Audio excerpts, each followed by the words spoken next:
Alhamdulillahirabbil alamin wassalatu wassalamu ala asrofil anbiya'i wal mursalin wa ala alihi washabbihi wa man da'a bi da'watihi wa intazau bi tariqatihi wa tarasawu bi jalan aqidah islamiyyah asasan fikrati wa miqyasan a'mali wa masdaran ahkami. Syahadu an la ilaha illallah syahadu anna Muhammadan abduhu wa rasuluhu la nabiyya ba'da. Wa qala Allah ta'ala fil kitabihil karim a'udzu billahi minasy syaithanir rajim. Bismillahirrahmanirrahim. Wa in ahsantum ahsantum li anfusikum wa in ahsantum falaha. Alhamdulillah, puji dan syukur senantiasa kita panjatkan tentu saja hanya pada Allah Subhanahu wa taala yang telah menurunkan pada kita Al-Qur'an, kemudian menunjukkan kita dengan Al-Qur'an itu yang mana yang benar dan yang mana yang salah. Dialah Allah yang juga telah menurunkan kepada kita kebaikan-kebaikan yang diselingi sebagai pemenang atas keburukan-keburukan yang telah disediakan jalannya juga dan telah dipimpin oleh syaitan. Dan mudah-mudahan siapapun yang mengambil Al-Quran, maka dia akan menjadikan dirinya lepas daripada godaan syaitan dan selalu menuju pada langkah kebaikan. Salam dan salam juga tercurah dan terlimpahkan kepada baginda Nabi besar Muhammad SAW. Beliaulah penghulu kebaikan dan tiada kebaikan kecuali yang dicontohkan oleh beliau dalam setiap perbuatan beliau, setiap perkataan beliau, sampai pada diamnya beliau itu pun merupakan sebuah kebaikan. Maka mudah-mudahan Bapak Ibu sekalian, kita termasuk orang yang mencontoh Rasulullah, tidak hanya mengakui Rasul sebagai nabi kita, tapi juga mudah-mudahan Rasul kelak mengakui kita sebagai umatnya. Amin. Alhamdulillah Bapak Ibu sekalian, pada hari ini kita bisa berjumpa lagi. Jadi mohon maaf sebelumnya, saya juga dapat beberapa komplain semenjak saya ngisi sampai dengan detik ini 11 tahun. Kalau ngomong saya terlalu cepat Bapak Ibu sekalian. Jadi itu memang sudah dari lahir begitu. Nah, memang kemarin itu saya sudah berusaha agak lambetin ya. Tapi memang masih terlalu cepat. Tapi nggak ada masalah. Tapi mudah-mudahan kita terbantu dengan adanya gambar. Jadi pada hari ini Bapak Ibu sekalian, yang akan kita bahas adalah sebuah tema yang sangat sederhana.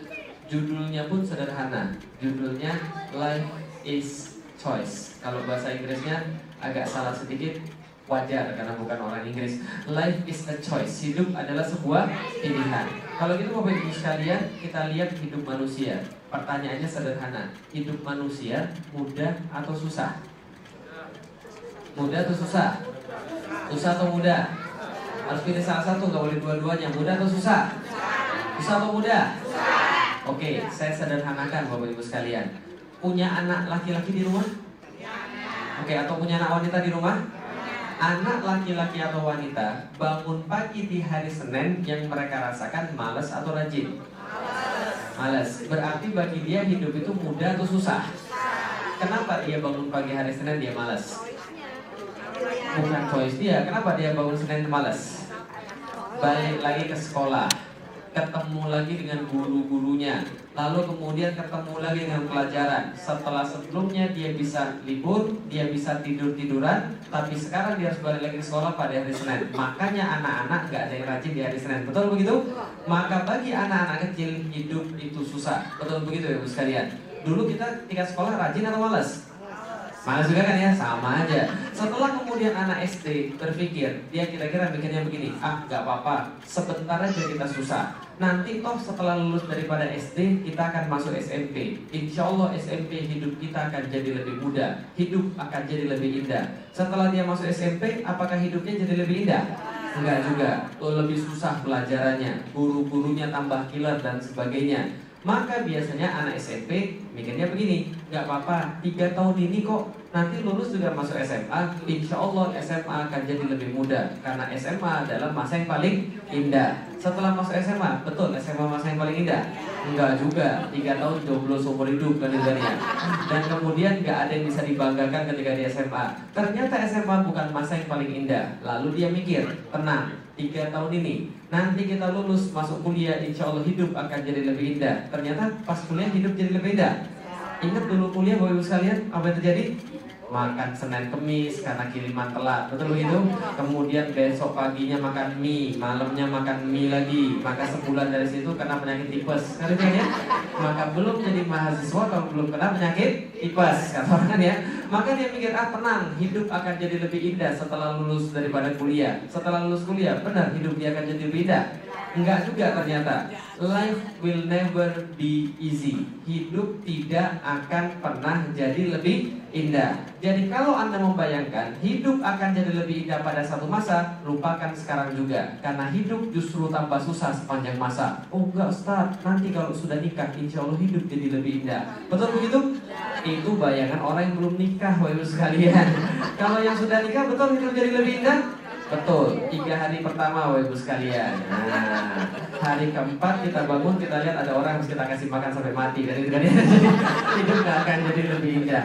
Life will never be easy. Itu yang disampaikan kepada kita oleh seorang kuli bangunan yang dia harus angkat barang-barang setiap hari ratusan kilo. Kadang-kadang tontonan malah. Dia angkat barang-barang kayak begini, kuli-kuli di Indonesia, cuma untuk dapat berapa Bapak Ibu sekalian? Cuma untuk dapat duit 40 sampai 50 ribu per hari Bapak Ibu sekalian. Yang jelas nggak akan cukup untuk anak-anaknya kelak. Tapi inilah mereka lakukan yang namanya banting tulang peras keringat. Hidup itu susah Bapak Ibu sekalian. Saking susahnya cari kerja, sampai ada orang bilang kepala harus jadi kaki, kaki harus jadi kepala, tulang dibanting, keringat diperas untuk cari yang namanya duit Bapak Ibu sekalian. Apapun dilakukan untuk cari yang namanya duit, orang berjibaku luar biasa untuk cari sekali lagi yang namanya duit Bapak Ibu sekalian. Apapun dilakukan di Indonesia nih, coba lihat nih, ada metode transportasi yang tidak ada bahkan di negara maju kayak Amerika, namanya ojek Bapak Ibu sekalian. Apa kerjaan ojek ini? Nyewain motornya, nungguin penumpang dari pagi sampai malam, paling dapat 2 sampai 3 trip. Bawa pulang ke rumah nggak lebih daripada 20 ribu rupiah. Tapi mereka tetap lakukan walaupun panas, asap, kemudian macet untuk cari yang namanya duit Bapak Ibu sekalian. Orang Indonesia super kreatif, yang lain nggak ada di Indonesia ada. Apa ini Bapak Ibu sekalian? Tukang tambal ban Bapak Ibu sekalian. Apa ini kerjanya tukang tambal ban? Dari subuh sampai kemudian maghrib nungguin ban yang bocor. Kalau nggak bocor-bocor, tebar paku pagi-pagi supaya cepat bocor. Untuk sekali lagi cari yang namanya duit Bapak Ibu sekalian. Apa yang kemudian mereka lakukan? Nih, ada yang namanya ojek payung. Kerjanya apa ini ojek payung? Nungguin hujan. Kalau ada hujan, minjemin payungnya 3.000 sampai 5.000 rupiah. Dia harus dingin-dinginan, harus kehujanan. Pulang ke rumah dapat duit sekitar 30.000 rupiah. Sampai rumah demam badannya, pergi ke dokter hilang 50.000 rupiah. Nah ini yang terjadi pada dia. Tapi dia tetap mau karena dia cari yang namanya duit. Apapun dilakukan untuk cari yang namanya duit. Khususnya karyawan ini. Nah di sini kan banyak karyawan kan ya. Nih, nasibnya karyawan Bapak Ibu sekalian, ngejarin sesuatu yang kayaknya nggak pernah dapat, betul begitu? Duit nggak cukup-cukup, jabatan nggak naik-naik, waktu juga nggak cukup-cukup untuk cari yang namanya duit. Dan ini resiko karyawan yang paling hebat, diomelin. Maka kalau nggak mau diomelin, jangan jadi karyawan. Karena kata bapak saya, setengah gaji karyawan itu hak dia untuk diomelin. Paham ya maksudnya? Jadi kalau memang dia mau jadi karyawan ya harus diomelin. Inilah kemudian nasibnya. Kalau gitu kerjaan apa yang enak untuk cari duit? Nggak ada kerjaan yang enak untuk cari duit. Ini apa ini? Guru. Enak jadi guru Bapak Ibu sekalian.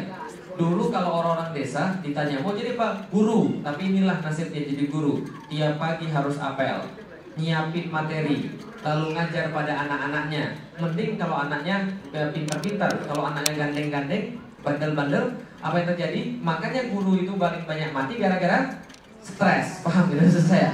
Nah ini juga kita lihat, demi untuk cari yang namanya duit, apapun dilakukan untuk cari yang namanya duit. Khususnya di Jakarta. Lihat nih penyakit Jakarta Bapak Ibu sekalian. Apa penyakit Jakarta? Macet Bapak Ibu sekalian. Dan macetnya nggak tanggung-tanggung. Terakhir di survei, orang Jakarta rata-rata di jalan selama 4 jam. Minimal 2 jam dari rumah ke kantor, lalu dari kantor ke rumah, lalu 2 jam lagi. Itu belum kayak kemarin. Hari Senin kemarin Jakarta baru kena banjir, orang dari kantor ke rumah lebih daripada 9 jam. Coba bayangkan, itu setiap hari Bapak sekalian. Jadi kalau orang sini ada antrian 5-6 mobil aja udah ngamuk kan tadi ya. Di Jakarta itu biasa Bapak sekalian. Jadi tetap aja penduduk Jakarta tambah atau kurang? Demi untuk cari yang namanya duit, apapun dilakukan. Naik ke atas kereta api, walaupun katanya setiap bulan ada 3 orang kesetrum mati, tapi tetap aja mereka nggak kapok-kapok untuk cari yang namanya duit Bapak sekalian. Apapun dilakukan, pergi ke tempat-tempat yang begini, kerjanya naik tempat begini. Kalau jatuh kira-kira gimana ini? Ya kalau nggak mati ya cacat seumur hidup lah kan gitu kan ya.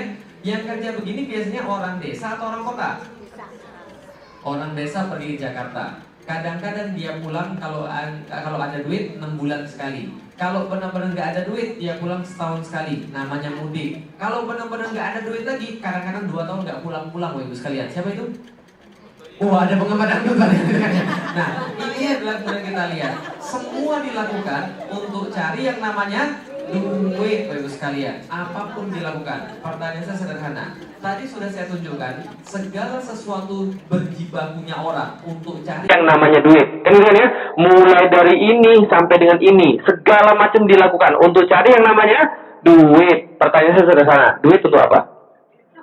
Untuk hidup. Hidup berapa lama? Nggak tahu. Kalau kata satu riwayat, umur Rasul tidak akan beda dengan umur umatnya. Kira-kira umur Rasul kita berapa? 63. Kalau gitu umur umatnya kira-kira berapa? 63, kurang lebih 63 sampai 70 tahun. Ini rata-rata umur manusia zaman sekarang. Less or more. 63, 70 tahun. Kalau ada yang sudah lebih daripada 63, alhamdulillah berarti Anda sudah dapat bonus Bapak Ibu sekalian. Kalau ada yang masih kurang dari 63, siap-siaplah sebentar lagi kan. Ini adalah contoh bahwa kita lihat rata-rata umur manusia 63, 70 tahun. Pertanyaan saya sederhana. Setelah selesai dari dunia, urusannya sudah selesai atau belum? Kemana lagi? Sebelum akhirat kemana lagi? Kuburan. Berapa lama di dalam alam kubur? Sampai kiamat. Betul, berapa lama sampai kiamat?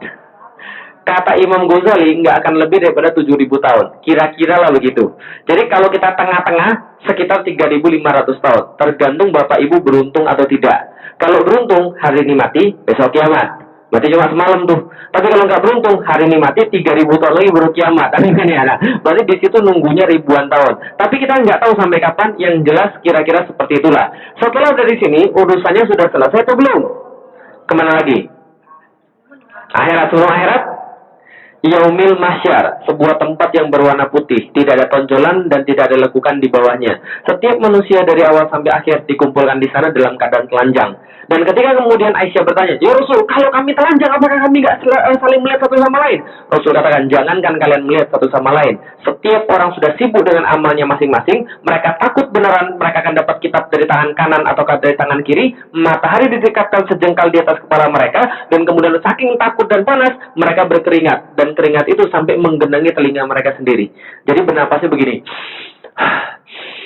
Paham? Jadi bukan begini bernapasnya, tapi begini nih. Kenapa? Karena saking kemudian krodit dan saking kemudian nggak bisa bernapasnya karena air keringat kita kemudian menggenang sampai kemudian telinga, kata Rasulullah. Nah, ini adalah Yaumil Mahsyar. Berapa lama di Yaumil Mahsyar, Bapak Ibu sekalian? 50.000 tahun. Pertanyaan saya, setelah urusannya dari sini, urusannya sudah selesai atau belum? Urusannya baru selesai. Ada yang dapat kitab dari tangan kanan, ada yang dapat kitab dari tangan kiri. Yang dari tangan kiri, masuklah dia ke neraka. Yang dari tangan kanan, masuklah dia ke surga. Berapa lama di situ? Khalidina fiha abadan. Berada di sana selama-lamanya. Oke, kalau gitu saya rekap. Inilah hidup manusia, Bapak Ibu sekalian. Dunia 70 tahun, kemudian lanjut ke alam kubur 7.000 tahun. Kemudian kita masuk ke Yaumil Mahsyar 50.000 tahun. Dan kemudian kita masuk kemudian surga neraka selama-lamanya. Semua ini dibuat dengan dalil yang sahih daripada Rasulullah. Nah, kalau gitu kita lihat dulu sekalian, kita lagi ada di mana nih? Dunia. Berapa tahun? 70 tahun. Pertanyaan saya, apa yang sudah dibuat oleh manusia untuk buat 70 tahun ini jadi lebih indah? Apa sudah dibuat? Pergi pagi, pulang sore, kepala jadi kaki, kaki jadi kepala, banting tulang, peres keringat, bohongin orang, nipu demi untuk cari yang namanya duit. Yang dibagi berapa lama? 70 tahun. Senggol kiri, sikut kanan, tijak bawah, jilat atas untuk cari yang namanya duit. Yang dipakai berapa lama? 70 tahun. Segala macam. Ada mobil yang paling bagus, rumah 100 juta, 200 juta, 1 miliar, 20 miliar. Untuk dipakai berapa lama? 70 tahun. Benar, kita sangat menghabiskan duit untuk yang 70 tahun ini. Betul begitu kalian? Sekarang pertanyaan saya, apa yang sudah Anda siapkan untuk alam kubur 7.000 tahun? Oke, saya tanya, bapak-bapak apa yang sudah disiapin? Sudah pesan kapling? Belum. Punya rumah di Los Angeles? Ada yang punya, ada yang enggak? Ngontrak Ustaz, oke, ngontraknya berapa sekalian? Mahal. Itu untuk berapa lama kita pakai? 70 tahun. Kapling kita pakai berapa lama? Ribuan tahun. Berarti harus dari sekarang kredit tuh kaplingnya, kan Ustaz ya? Kalau benar-benar mau persiapan. Ibu-ibu sekalian, sudah beli kain kafan ibu sekalian? Belum. Punya baju di rumah berapa setel? Banyak. Itu dipakai berapa lama? 70 tahun. Itu dipakai berapa lama kain kafan? Nah, mulai dari sekarang pulang minta suaminya beli kain kafan yang paling bagus. Karena untuk persiapan ada di sana. Oh, Ustaz, kita kan jadi ngeri. Ini saya sekalian. Ustaz saya, namanya Ustaz Fatih Karim, dia punya kain kafan. Dia istrinya satu, anaknya satu. Jadi dia beli kain kafan 3. Satu seukuran dia, satu seukuran istrinya agak lebih gede, satu lagi ukurannya anaknya yang masih kemudian masih kecil. Kenapa? Setiap hari dia buka lemari, dia lihat kain kafan. Kira-kira hari itu dia beribadah bagus atau enggak? Karena dia persiapan bahwa itu yang akan dia pakai, gitu kan ya. Bukan kemudian baju batik, bukan kemudian rumah yang luas. Penting semua itu, tapi lebih penting adalah amal dia, bekal dia ketika di alam kubur. Oke, kalau gitu kita lihat di Indonesia, cowok-cowoknya menyiapkan untuk alam kubur dengan cara apa, ibu sekalian? Ketika Jumatan nyumbang. Berapa nyumbangnya? Kalau di Indonesia nyumbangnya berapa di keropak Jumat itu?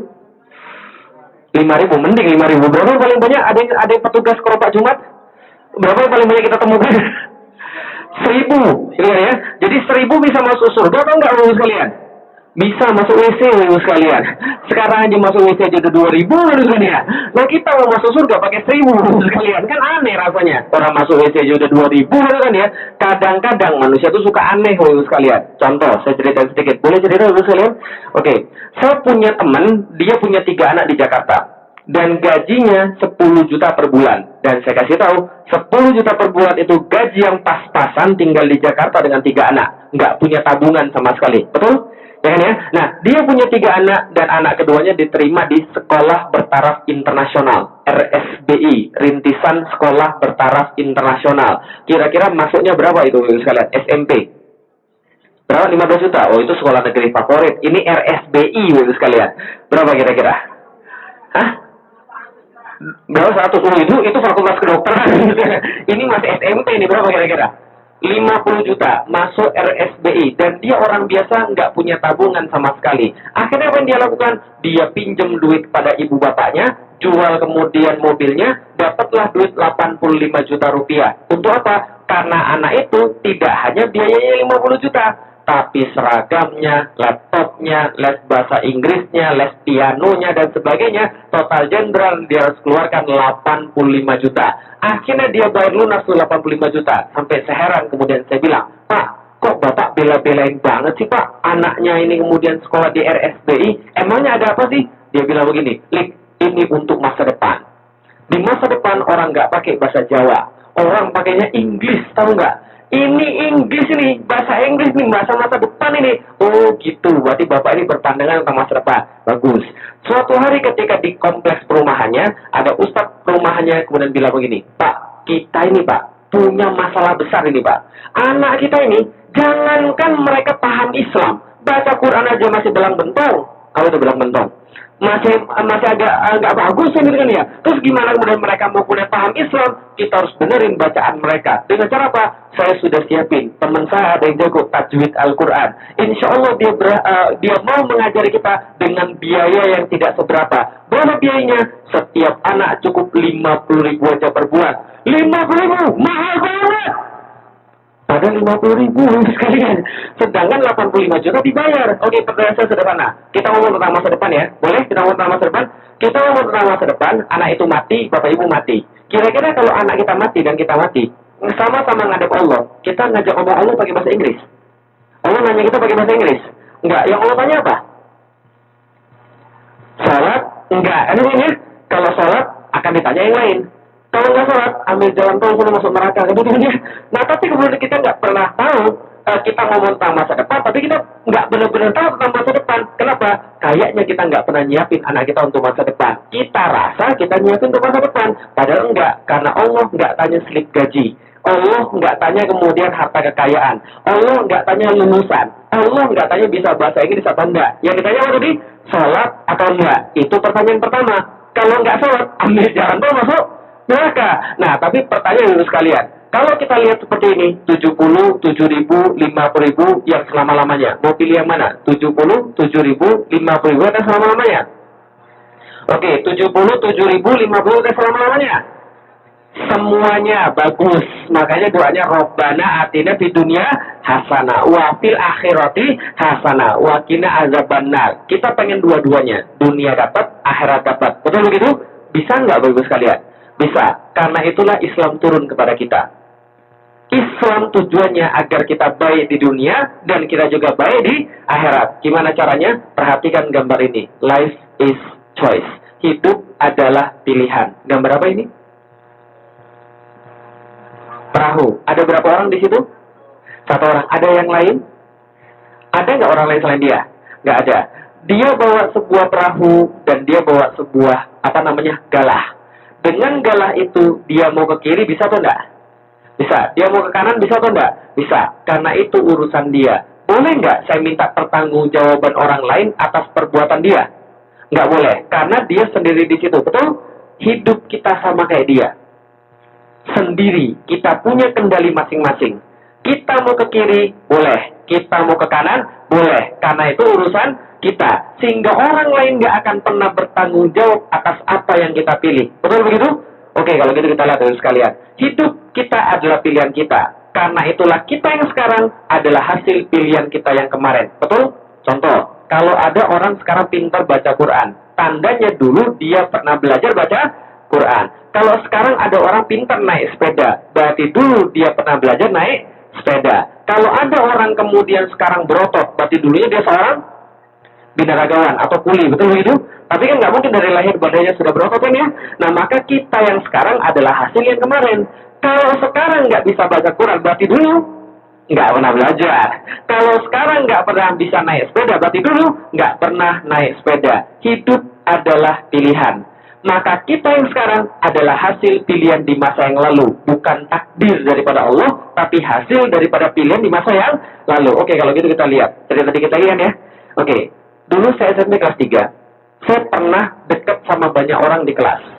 Tahu sendiri kan ya, kalau SMP kan orangnya kan hidupnya kan berkelompok-kelompok kan gitu ya. Bergeng-geng kan ya. Ada geng preman, ada geng pelajar, ada geng tukang main game. Ada geng yang sukanya cowok tapi dekatnya sama cewek terus. Yang saya sulit membedakan ini jenis kelaminnya apa sih sebenarnya kan itu kan ya. Nah, ini kemudian ada geng-geng seperti itu. Saya ketua kelas. Karena saya ketua kelas, saya dekat dengan semua orang, termasuk geng preman. Sehingga preman nggak pernah ganggu saya. Kenapa preman nggak pernah ganggu saya? Karena preman dan saya simbiosis mutualisme, Bapak Ibu sekalian. Kapan simbiosisnya? Ketika ujian. Dia datang ke rumah saya minta bocoran. Ya. Jadi suatu hari ketika ujian, dia pagi-pagi datang ke rumah saya jam 5, dia bawa soal bocoran. Nih, kerjain nih soal bocoran. Kamu dapat dari mana nih soalnya? Aku ngirit di percetakan. Jadi dia dapat soal bocorannya. Setelah dia dapat soal bocoran, saya kerjain soal bocorannya dan saya kasih dia. Saya juga dapatkan soal bocorannya. Nah, akhirnya dia bilang, Lik, kamu ini sungguh berhati, Mas. Kamu mau nolongin kami walaupun kami ini preman. Kamu ini benar-benar kemudian seorang yang baik, teman sejati di dunia. Tapi dia bilang begini, tapi saya nyalik, kamu tuh punya kelemahan. Loh, apa kelemahan saya? Saya bilang, kamu tuh punya kelemahan. Apa kelemahan saya? Kelemahanmu itu kamu terlalu rapi. Kamu itu harusnya masih muda. Manfaatkan masa mudamu. Jangan kelihatan kayak orang tua. Zaman dulu kan gitu kan ya. Anak SMA tuh baju harus dikeluarin. Terus kemudian di sininya harus gede, potong di sini biar gak kelihatan preman, cut bray gitu nih. Nah, ini kemudian anak-anak zaman dulu. Saya bilang, lalu seperti apa lagi? Dia bilang, kamu sayang, jangan kayak orang tua, terlalu rapi, harus gaul dikit, harus trendy dikit gitu loh. Lalu saya tanya, maksudnya trendy itu gimana? Dia bilang, kalau laki-laki harus pasang anting-anting sebelah kiri. Nah, sebelah kiri itu anting-antingnya tandanya jantan, Bapak Ibu sekalian. Kalau sebelah kanan, banci. Kalau dua-duanya Cewek. Siapa lagi yang buat konsensus begitu ini? Tapi begitulah kalau menurut orang-orang zaman dulu. Tahun 90-an, cewek pakai anting di sebelah kiri itulah jantan. Kalau sebelah kanan, banci. Kalau dua-duanya, cewek. Berarti cowok jantan harus pakai anting-anting sebelah kiri. Lalu seperti apa lagi? Dia bilang, cowok jantan harus ada ciri-cirinya. Nih, ciri-ciri cowok jantan, cowok gaul sekalian. Tahun 90-an, ya. Tahun 90-an. Jadi kalau tahun 90-an, cowok jantan itu anak gaul harus rambutnya belah tengah. Nah, itu tahun 90-an. Jadi kalau sekarang ada yang belah tengah, itu sisa-sisa tahun 90-an. Oh, enggak ada lagi kan ya? Karena itu tahun 90-an. Tapi kalau sekarang beda lagi ya sekalian. Kalau sekarang anak gaul kira-kira kayak begini. Nah, alay ya sekalian namanya. Rambutnya disesuaikan dengan Justin Bieber. Walaupun wajahnya kayak tempe, tapi nggak apa-apa. Yang penting rambutnya mirip dulu. Namanya panjang, susah dibaca. Kalau SMS besar kecil bikin mata sakit aja ini ya. Terus kalau foto di Facebook sukanya yang aneh-aneh. Inilah main foto dari atas lah, dikiut-kiutin bang. Akhirnya kayak gitu, narsisisme sekalian. Nah, inilah mulai anak zaman sekarang. Tapi kita balik lagi. Ini anak zaman dulu, inilah namanya anak gaul. Gaul dikatakan kalau rambutnya belah tengah dan kemudian disemir. Setelah kemudian rambutnya disemir, kemana-mana bawa rokok. Berarti cowboy, bagus sekalian. Keren, kan ya, maco, kan ya. Nah, walaupun satu rokok, joinan bersepuluh, yang penting keren, maco, sekalian. Kemana-mana bawa gelang. Semakin banyak gelangnya, semakin bagus. Tandanya dia kepala sukunya, bagus sekalian. Dan kalau kemudian dia pergi kemana-mana, pakainya baju kaos. Dan gambarnya yang seram-seram. Betul begitu? Ya. Apa mungkin gambarnya? Ganja, narkoba, tengkorak, kuburan, gitu ya. Pokoknya gambarnya seram-seram. Nggak hanya gambarnya yang seram-seram, tulisannya lebih seram lagi. Biasanya tulisannya apa? Dasarnya biasanya warna apa bajunya? Hitam. Terus tulisannya warna apa? Merah, hijau, terang. Tulisannya apa biasanya? Neraka jahanam. Nah, kan kerak neraka, kan? Go to hell, kan ya?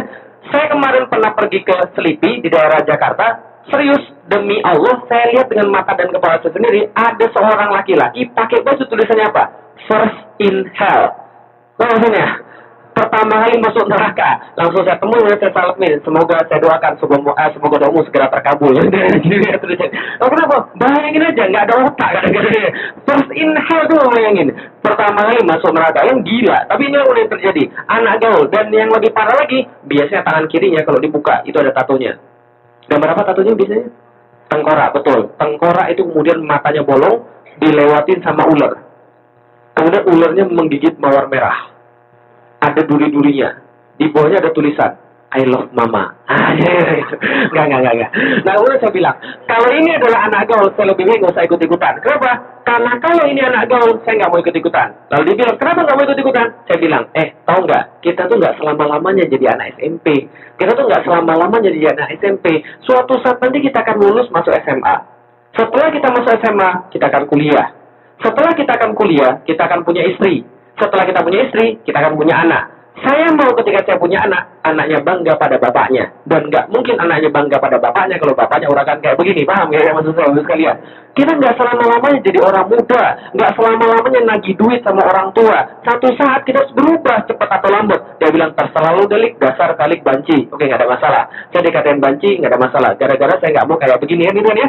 Oke, nggak ada masalah. 13 tahun berlalu, saya lulus masuk SMA, kuliah, kemudian ke Jakarta. 13 tahun berlalu, dari Jakarta saya pergi ke Palembang, kota asal saya, hometown saya. Setelah sampai di Palembang, saya check-in di sebuah hotel. Lagi mau ngisi seminar marketing, jadi tanya.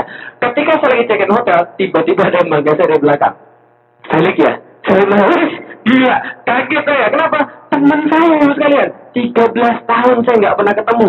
Ketemu lagi, sekalian. Preman yang dulu. Tapi saya tangling lihat dia. Kenapa? Penampilan dia berubah 100%. Kenapa? Rambutnya sudah sisir ke belakang. Pakai minyak rambut. Mengkilat.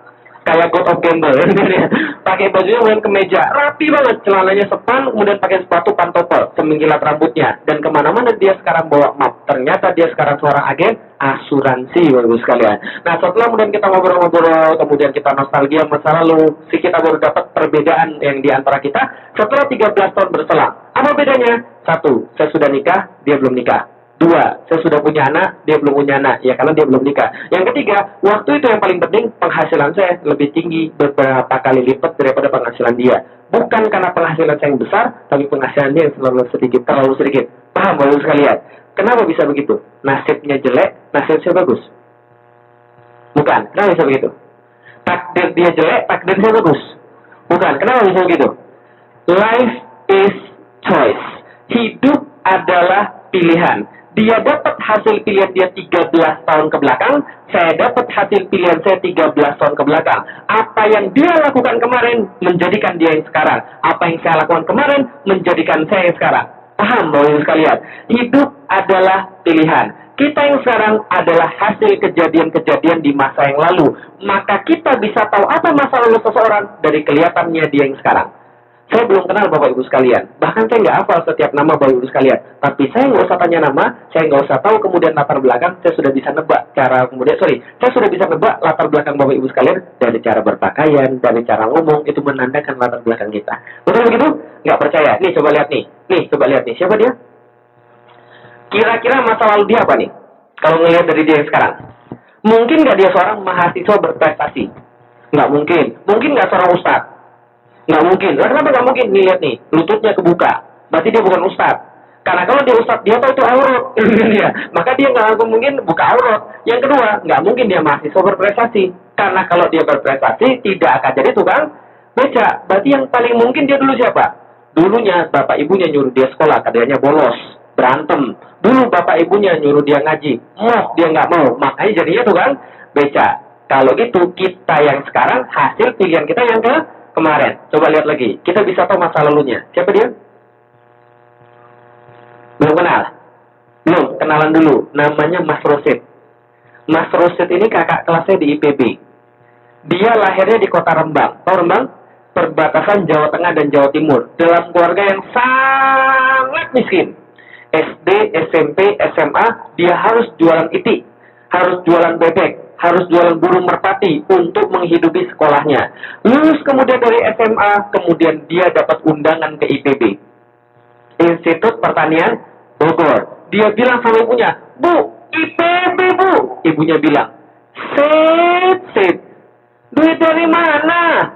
Bapakmu itu buruh, ibumu tuh nggak punya duit. Duit dari mana sekolahin kamu? Kamu nih kayak orang kaya aja. Udah jangan main-main lah. Pokoknya saya harus kuliah Bu, supaya ilmu saya bertambah luas, pikiran saya bertambah luas. Udah deh Sid, duit dari mana? Debat sama ibunya. Akhirnya setelah debat lama, ibunya ngalah. Jual emas, kemudian pinjam duit ke tetangga, sekolahkan Mas Rosid ke IPB. Nih, wajahnya ketika baru masuk IPB, masih culun Bapak Ibu sekalian. Setelah dia masuk IPB, maka dia melakukan pilihan-pilihan yang berbeda seperti orang lain. Maka apa kemudian bisa kita lihat? Subuh-subuh, pada subuh yang lain pada tidur, dia nggak tidur, keliling kompleks perumahan dosen. Kerjaannya jualan koran, Bapak sekalian, di kompleks perumahan dosen. Siang-siang, yang lain kuliah, dia pun kuliah, tapi dia bawa roti, jualan roti sambil kuliah. Sore-sore, yang lain pacaran, nongkrong, dia jualan es buah, Bapak sekalian. Sampai temennya bilang, Sit, 600 meter pergi dari Rembang, 600 kilometer dari Rembang, pergi ke Bogor, kerjaanmu jualan es buah. Emangnya di Rembang nggak ada es buah? Nggak apa-apa, yang penting halal. Pokoknya dia lakukan. Malam-malam yang lain pada tidur, dia nyantri Bapak sekalian. Capek nggak kira-kira? Capek, tapi itulah pilihan dia. Apa yang terjadi kemudian? Pucuk dicinta, ulam tiba. Suatu hari Mas Rosid dapat duit 50.000 rupiah. Tidak dipakai untuk foya-foya. Tidak dipakai untuk kemudian makan makanan, minum-minum. Dia datangi ustadz-ustadznya. Kemudian dia bilang, "Tat, buatin saya tulisan tentang ekonomi Islam dong. Tat, buatin saya tulisan tentang ini dong. Tat, buatin saya tentang ini dong." Dikumpulin tulisan ustadz-ustadznya gratis tuh. Dia cetak, kemudian jadi buku kecil, dijual dengan harga 1.000 rupiah. Modalnya 500 rupiah. Berarti satu buku dia untung berapa? 500. Mulai dari saat itu, setiap pengajian di Bogor, Mas Rosid tebar kemudian tikar di depan, jualan buku-bukunya yang seharga 1.000 rupiah. Tahun 98, Mas Rosid mulai jualan buku di tikar di emperan-emperan masjid. Sekarang tahun 2013 sudah berbeda. Karena kenapa? 2008 saya ketemu dia lagi, 10 tahun kemudian, dia sekarang sudah jadi kemudian pemimpin, pembicara di komunitas pengusaha rindu syariah. Yang ternyata yang kemudian dia ngomong ini semuanya pengusaha semua, karena dia sekarang bukan jadi penjual di tikar-tikar lagi. Sekarang dia sudah punya penerbitan, dia sudah punya usaha-usaha lain, dan omsetnya setahun 5 miliar. Lumayan Bapak sekalian? Lumayan. Mas Rosid Bapak sekalian. Pertanyaan saya sederhana. Kalau dulu Mas Rosid kerjaannya nongkrong sama pacaran, jadi nggak kayak begini? Nggak jadi Bapak sekalian. Berarti hidup adalah pilihan. Yang sekarang adalah hasil yang kemarin. Kalau yang sekarang adalah hasil yang kemarin, berarti yang besok adalah hasil daripada yang sekarang. Oke, kalau gitu kita lihat dulu sekalian. Tahu Mama Loren? Tahu? Coba Mama Loren peramal. Tahu kemarin Mama Loren sudah mati? Ya, berarti Indonesia kehilangan satu peramal, Bapak sekalian. Berarti Indonesia mencari satu peramal baru. Ada yang mau daftar? Ada yang mau daftar? Oke, betul sekalian. Meramal nggak boleh di dalam Islam, kecuali ramalan cuaca boleh. Tapi ramalan yang lain nggak boleh, Bapak sekalian. Nah, tapi ada ramalan yang boleh lagi. Apa ramalannya? Ramalan metode life is choice. Hidup adalah pilihan. Gimana metodenya? Begini, Bapak sekalian. Kita yang sekarang adalah hasil yang kemarin. Berarti kita besok adalah hasil daripada yang sekarang. Berarti kita bisa tahu masa depan orang dari apa yang dia lakukan sekarang. Tak percaya? Lihat nih. Kalau sekarang orangnya begini, kira-kira besoknya jadi apa yang bisa lihat? Jadi apa nih kira-kira besoknya nih? Hah? Oke, selain tukang beca apa lagi? Tukang parkir, preman, bukan ya? Mungkin nggak jadi pengusaha. Mungkin pengusaha narkoba sekalian. Nah, kalau gitu kita lihat. Kalau ini yang dipilihnya ketika muda, dan garis bawah ya, kalau dia tidak berubah, ya garis bawah ya, kalau dia tidak berubah, maka masa depan dia tidak ada yang lain. Kecuali apa? Sebelah kiri LP Cipinang, sebelah kanan Nusa Kambangan. Kalau dia tidak berubah. Tapi kalau dia berubah, apapun bisa terjadi. Ingat almarhum Uji kemarin? Dulunya apa? Nah, dulunya orang jahat, narkoba, kemudian ya segala macam lah. Tapi dia berubah, maka dia bisa jadi apa saja. Tapi kalau dia tidak berubah, jalan ke depan dia sudah jelas. Contoh, minggu depan saya mau ke Seattle. Berarti hari ini saya beli tiket ke Seattle atau beli tiket ke New York? Kalau hari ini saya beli tiket ke New York, minggu depan nyampe nggak saya ke Seattle? Nggak usah tunggu minggu depan. Hari ini saya sudah bisa tahu besok ada di mana. Kan ya? Sama kayak kita kan gitu ya? Kita sudah bisa tahu ada di mana ke depan dari ngelihat kita yang sekarang. Oke, kalau gitu kita lihat. Kalau sekarangnya begini, kira-kira ke depan jadi apa nih kalian? Jadi apa nih? Oke, belum tahu ya, saya kasih tahu. Yang tengah hamil di luar nikah. Lu kok bisa hamil? Kerjaannya pacaran wae bagi ibu sekalian sama yang ini. Lu emang pacaran bisa hamil? Ya bisa lah. Emang pacarannya kerjaannya kerokan? Enggak kan ya? Nah, maka kemudian hamil di luar nikah. Setelah hamil di luar nikah, oke, saya lupa kasih tahu. Dari mana udah usah tahu pacar bisa hamil? Saya nulis buku yang keempat, judulnya Udah Putusin Aja. Tahu kenapa? Karena memang setiap pacaran tidak berujung pada zina, tapi setiap zina diawali dengan pacaran. Betul, betul, betul. Di Indonesia, 62,7% anak SMP tidak perawan. Itu gara-gara apa? Pacaran. Ustaz, pacar sih nggak ngapa-ngapain, Ustaz. Ya kalau pacarnya nggak ngapa-ngapain, ya ngapain pacaran? Yang misalnya, Ustaz, pacarnya cuma pegangan tangan saja. Nggak mungkin cowok cuma cukup pegangan tangan. Kalau cowok cuma cukup pegangan tangan, berarti dia bukan cowok normal. Paham? Kira susah ya? Karena cowok normal itu pasti pengen lebih daripada pegangan tangan. Kan itu kan ya? Makanya Allah suruh nikah. Ya? Nah, oke, kalau itu saya lanjutin lagi. Nah, ini kemudian hamil luar nikah. Pacarnya kemudian menghamili, diketahui bapaknya. Bapaknya ngamuk. Akhirnya bapaknya gebukin pacarnya sampai mati. Tahu pacarnya mati, dia bunuh diri. Romeo and Juliet, saudara-saudara sekalian. Nah, kalau ini banci sekaligus narkobaan, matinya overdosis. Kalau ini tukang berantem, ditusuk orang dari belakang. Kalau ini penampakan, saudara sekalian. Sekalian. Kalau gitu kita lihat, hidup adalah pilihan. Apapun yang kita buat pada hari ini, itu memberikan efek siapa kita ke depan. Betul? Pertanyaan saya sederhana. Besok kalau sudah mati, mau pilih mana? Surga atau neraka? Yang jelas, surga atau neraka? Yakin? Surga atau neraka ditentukan nanti atau sekarang? Beli tiketnya nanti atau sekarang? Kalau ada orang mau masuk surga, pasti nggak mau sholat? Nggak nyambung sekalian. Maka kita lihat, kalau benar-benar kita pengen masuk surga, sudahkah kita melakukan amalan-amalan orang masuk surga? Contoh sederhananya aja. Oke, gini ya, contoh sederhana. Coba baca Quran. Coba lihat tuh, orang-orang surga tuh makanannya apa? Minumannya apa, aktivitasnya apa. Itulah yang sekarang dilakukan. Nah, makanya kemudian saya minta dibawain air jahe. Karena orang-orang di surga tuh makanannya air jahe. Oh, kita lihat. Nah, ya itu salah satu memang begitu, air jahe makanannya. Jadi, ini kemudian bisa kita lihat. Hidup adalah pilihan. Apa yang terjadi besok adalah perbuatan kita yang sekarang. Bisa dipahami, Bapak sekalian? Hidup adalah pilihan. Itu yang pertama. Yang kedua, hidup adalah pilihan. Dan cuma satu pilihan yang bisa dibuat dalam satu waktu. Berapa pilihan? Berapa pilihan? Satu. Oke, kalau gitu kita lihat. Contoh nih, kalau kita mau pergi ke Amerika, berarti kita nggak bisa pergi ke Australia. Karena saya sudah terima sebulan di Amerika, berarti saya nggak bisa bersama sama keluarga. Normal kan ya? Cuma ada satu pilihan yang bisa dibuat di satu waktu. Kalau kita masuk surga, berarti kita nggak mungkin masuk neraka. Kalau kita masuk neraka, nggak bisa masuk surga. Jadi muslim nggak mungkin berarti jadi orang yang non muslim di saat yang sama. Jadi non muslim berarti tidak mungkin jadi muslim di saat yang sama. Cuma ada satu pilihan dalam satu waktu. Nggak percaya? Kita tes bagus sekalian. Yang punya tangan kanan, angkat tangan kanannya masing-masing. Ini tes ini. Angkat tangan kanannya masing-masing. Arahkan ke wajah saya. Arahkan ke wajah saya. Tangannya arahkan ke wajah saya. Oke? Anggap wajah saya adalah sebuah target. Wajah saya apa tadi? Target. Tangan Bapak Ibu sekalian adalah sebuah penghalang. Tangan Bapak Ibu sekalian adalah sebuah apa tadi? Penghalang. Nah, sekarang perhatikan baik-baik. Dengarkan sugesti saya. Oh, enggak itu ya. Arahkan ke wajah saya, arahkan ke wajah saya. Anggap wajah saya tadi apa sebuah apa tadi? Oke, target. Tangannya tadi apa tadi? Penghalang. Sekarang tolong untuk perhatikan penghalangnya. Targetnya kelihatan nggak? Nggak kelihatan kan ya? Sekarang tolong untuk pilih melihat targetnya. Halangannya kelihatan nggak? Oke, ada yang bisa lihat dua-duanya jelas. Halangan sama targetnya sama-sama jelas. Ada yang bisa? Ada yang bisa? Selamat, berarti Anda sudah menderita kejulingan loh sekalian. Terima kasih. Hidup adalah pilihan. Fokus pada tujuan, halangannya kabur. Fokus pada halangan, tujuannya kabur. Makanya jangan sering ngeluh. Ngeluh itu apa? Fokus pada hambatan. Dan tujuannya pasti nggak nyampe tuh. Mau pergi pengajian, fokusnya hambatan, nggak punya mobil lah, gitu kan ya, nggak punya waktu lah, ya nggak pergi pengajian lah, kan ya. Jangan fokus pada halangan. Orang yang fokus pada halangan nggak mungkin berhasil dalam hidupnya. Maka tidak pernah ada orang yang hidup di dunia yang suka ngeluh dia sukses, benar nggak? Coba tunjukin sama saya, ada nggak orang yang suka ngeluh dia sukses? Ada nggak? Dalam hidup nggak akan pernah. Hidup adalah pilihan. Cuma satu pilihan yang bisa dibuat dalam satu waktu. Nggak percaya? Nih, coba nih lihat nih. Tiangnya ada berapa?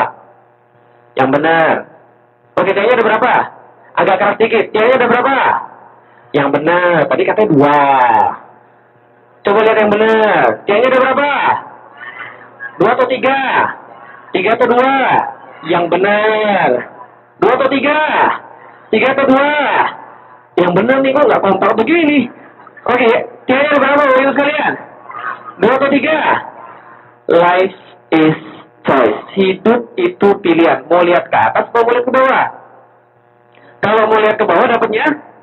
Lihat ke atas dapatnya?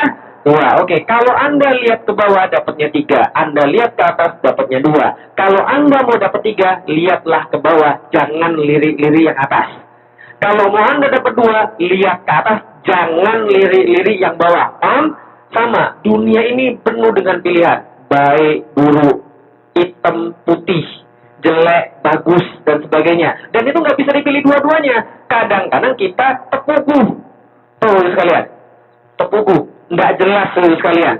Baik enggak, jahat juga enggak. Dia maunya tengah-tengah. Awas tengah. Dia juga maksiat juga jalan, sholat juga jalan. STMJ, sholat terus maksiat jalan. Kan ya. Ah, ini yang bisa kita lihat. Jadi orang itu jangan nggak jelas. Kalau mau atas, bawah. Kalau mau dapat 2, lihat ke atas. Mau dapat 3, lihat ke bawah. Lihat tengah-tengah. Jadinya apa? Pusing loh sekalian. Makanya orang yang setengah-setengah itu pasti pusing. Betul begitu? Karena yang setengah-setengah itu nggak enak. Contoh, setengah duduk enak nggak? Setengah makan enak nggak? Setengah mati? Lalu kan jangan setengah-setengah. Kalau mau baik, baik sekalian. Kalau mau jahat, jangan sekalian. Ya, paham ya maksudnya ya? Kalau mau baik, baik sekalian. Kalau mau jahat, jangan sekalian. Kenapa? Karena hidup adalah pilihan. Hidup adalah pilihan dan cuma satu pilihan yang bisa dibuat dalam satu waktu. Contoh misalnya, kalau kemudian kita lihat, kalau ada orang baik, dia kemudian disukai orang baik. Tapi tidak disukai sama orang jahat. Tapi kalau dia jadi orang jahat, siapa yang nggak suka? Orang baik nggak suka, gitu kan ya? Tapi orang jahat suka. Kalau tengah-tengah, orang baik nggak suka, orang jahat nggak suka, ini ya.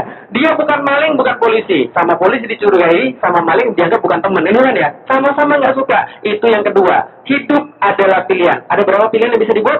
1. Jangan banyak-banyak. 1 aja ya sekalian. Yang ketiga ya sekalian. Hidup adalah pilihan. Dan setiap pilihan punya resiko. Setiap pilihan punya apa? Resiko. Contoh, dagang resikonya apa? Kalau nggak dagang resikonya apa? Nggak punya duit. Kalau tinggal di gunung resikonya apa? Gunung meletus. Kalau tinggal di laut? Tsunami. Kalau tinggal di tengah-tengah? Tsunami kena, gunung meletus kena.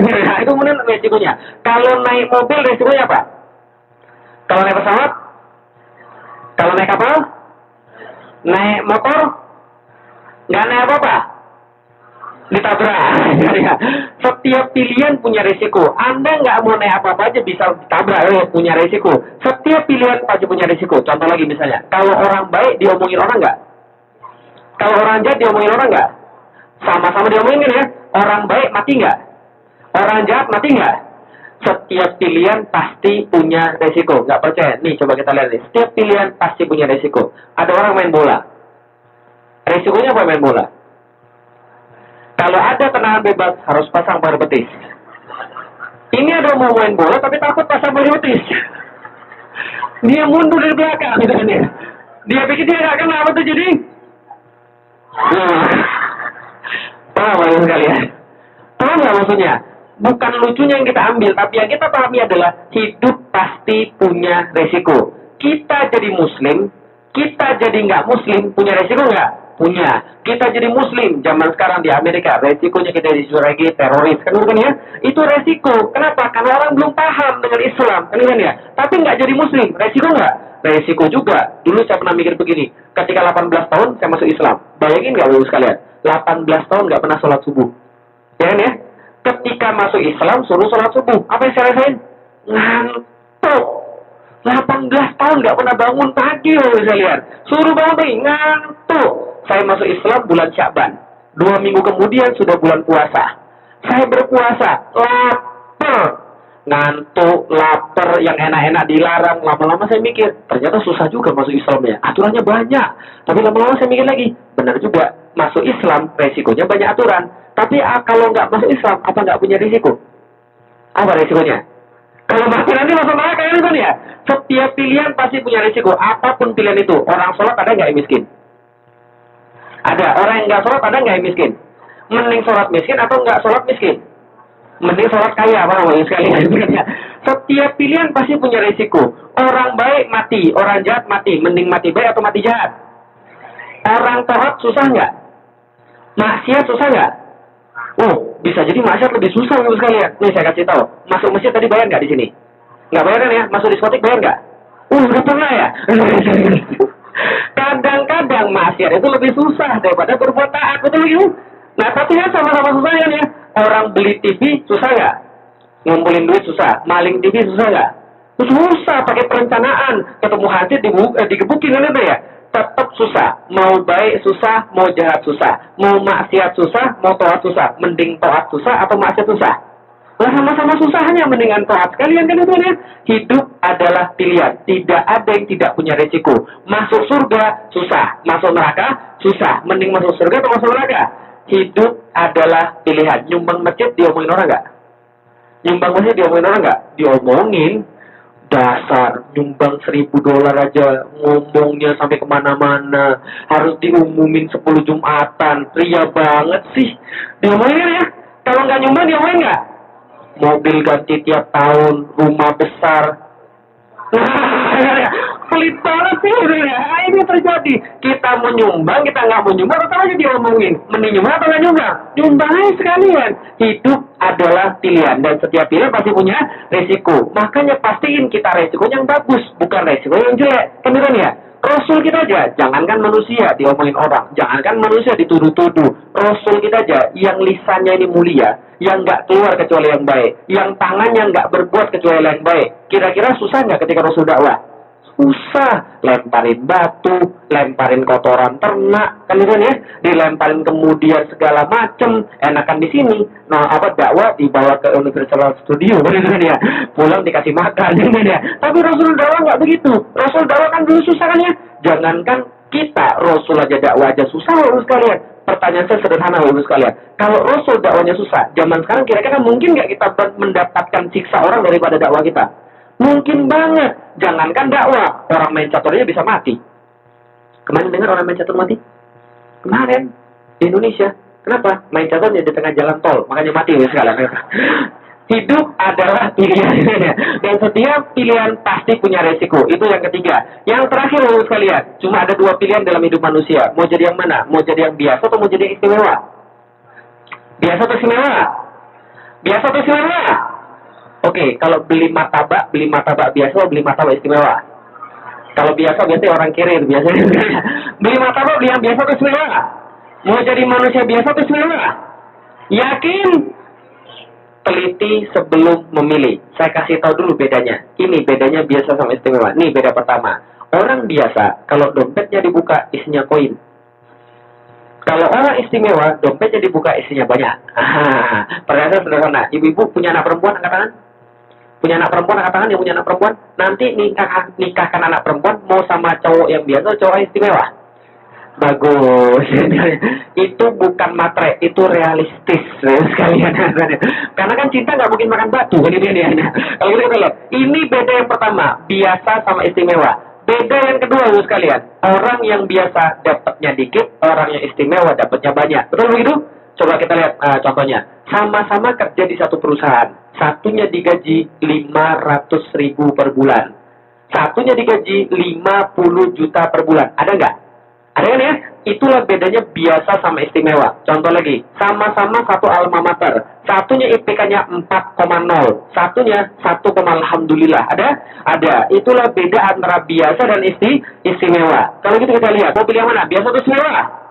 Yakin? Ada ujian. Perhatiin baik-baik. Ini ujian penting. Karena kalau salah, mempengaruhi kehidupan Bapak Ibu sekalian. Perhatiin baik-baik. Ujiannya pilihan berganda. Soal nomor 1. Jawab yang baik. Lebih banyak orang biasa atau lebih banyak orang istimewa? Yakin? Benar? Betul. Less is better. Lebih dikit itu lebih baik. Kenapa? Lihat nih main bola. Berapa orang main bola? 11 kali 2 berapa? 22 orang main bola. Main bola. Main bola. Mereka berlari ke sana kemari dengan riang gembira penuh dengan jenaka. Mereka menendang bola ke sana kemari walaupun mereka tidak menang, walaupun mereka kalah, walaupun mereka tidak mainnya bagus, tapi setelah main mereka dibayar atau bayar? Dibayar atau bayar? Oke, ratusan ribu orang nonton. Dan di Indonesia bukan hanya nonton, keinjek-injek orang, kelempar botol, tangkap satpam, tangkap polisi kan ya, dan bayar apa dibayar? Bayar sekalian. Kalau gitu sekalian, yang dikit itu biasa atau istimewa? Istimewa. Yang banyak biasa atau istimewa? Biasa. Pertanyaan kedua, soal nomor 2, masih pilihan berganda. Lebih banyak orang cakep atau lebih banyak orang jelek? Itu nggak boleh begitu, Ibu. Allah tuh menciptakan manusia itu sama dan sempurna, betul? Makanya kata orang cakep itu relatif, tapi jelek itu absolut, paham ya? Oke, lebih banyak orang cakep atau orang jelek? Lebih banyak orang atau jelek? Kita nggak tahu, tapi yang jelas yang cakep itu pasti lebih istimewa, dan istimewa itu lebih dikit daripada yang biasa, sekalian. Oke, ibu sekalian, terutama ibu-ibu sekalian, pilih mana? Biasa atau istimewa? Biasa atau istimewa? Yakin? Awas ya, buka lagi ya. Hidup adalah pilihan. Kenalkan, ini adalah putri saya 4 tahun. Sekarang 5 tahun. Ini putri saya nih, 5 tahun. Insya Allah dari 6 bulan sudah milih jadi yang istimewa. Insya Allah. Nah, ini yang beda antara istimewa dan biasa. Pertanyaan saya sekarang, mau jadi biasa atau istimewa?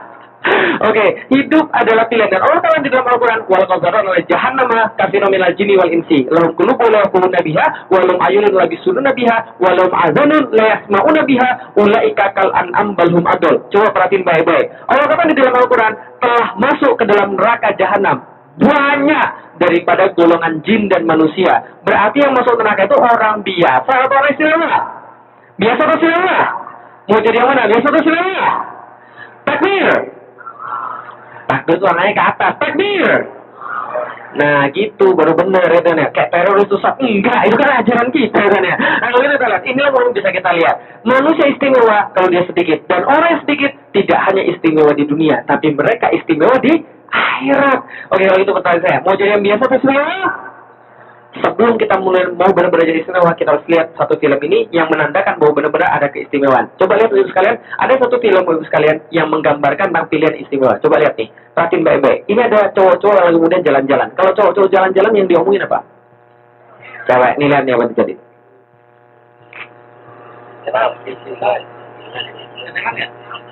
Asik. Oh, itu lihat aja nih. Lihat nih. Ngomongin cewek seolah-olah nggak akan mati selama-lamanya. Apa yang terjadi pada mereka?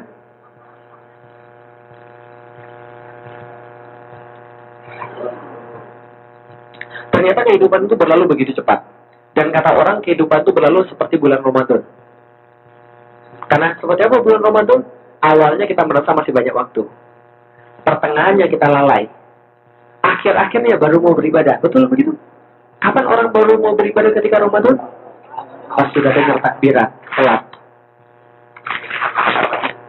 Kita lihat apa yang terjadi pada mereka. Ada seorang laki-laki namanya Nawaf.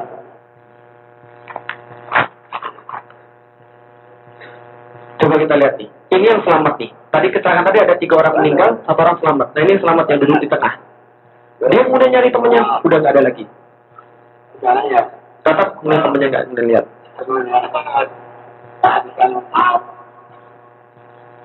Namanya Nawaf. Dia baru mati.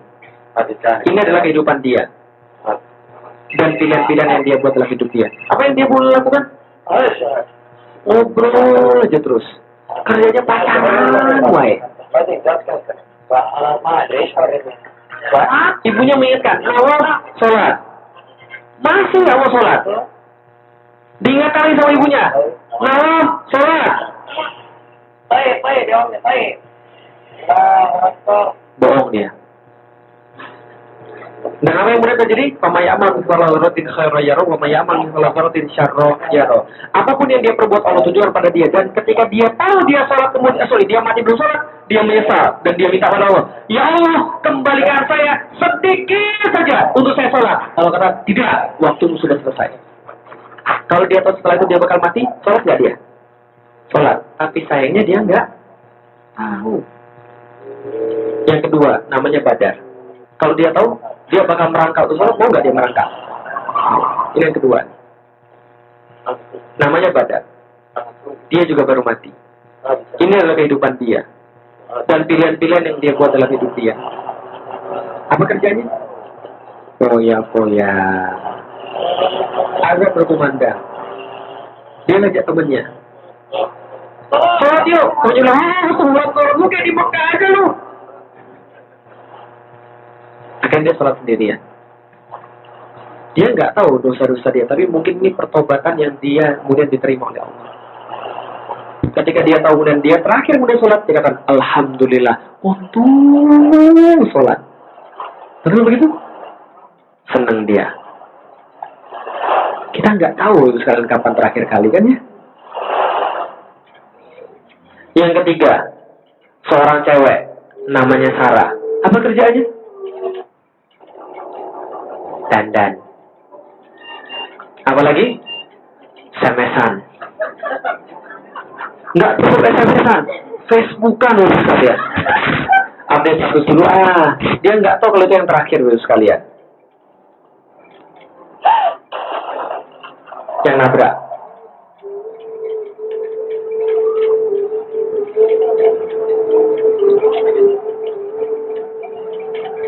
Namanya Sarah.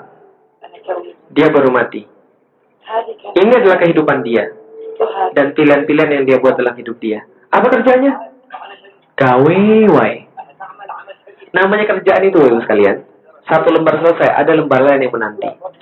Tapi waktu sholat itu akan segera berakhir. Gitu kan ya? Azan berkumandang. Temennya ngingetin.